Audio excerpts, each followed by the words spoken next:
करके लिखिएगा। हमने अभी ये तीनों वर्ड पढ़ाते पढ़ाते मात्रा के आधार पर, समय के आधार पर, मात्रा के आधार पर, जैसे ह्रस्व स्वर की बात की तो एक मात्रिक स्वर बोले, और दीर्घ स्वर की बात की द्विमात्रिक बोले, प्लुत को कहे तीन मात्रिक। तो ये मात्रा है क्या, तो इसके बारे में नोट करके नीचे लिख लीजिएगा कि एक स्वस्थ मनुष्य के द्वारा, एक स्वस्थ मनुष्य के द्वारा एक बार आंख के पलक झपकाने में, आंख का पलक झपकाने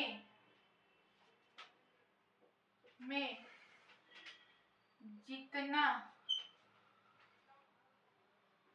समय लगता है उन्हें एक मात्रा का समय, एक मात्रा का समय कहा जाता है।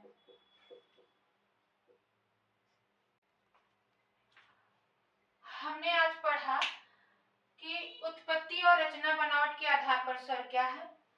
तो उसमें हमने पढ़ा कि मूल स्वर क्या है, दीर्घ स्वर क्या है, संयुक्त स्वर क्या है और उनका भी वर्गीकरण क्या है। दूसरा हमने पढ़ा कि उच्चारण और मात्रा के आधार पर स्वर क्या है।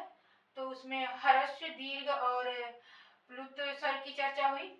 और मात्रा के में हमने पढ़ा कि जब एक स्वस्थ मनुष्य के द्वारा यानी आंखें खोला और झपकाया, वही जो जितना समय वो लग रहा है वो एक मात्रा का समय है। तो इस आधार पर हम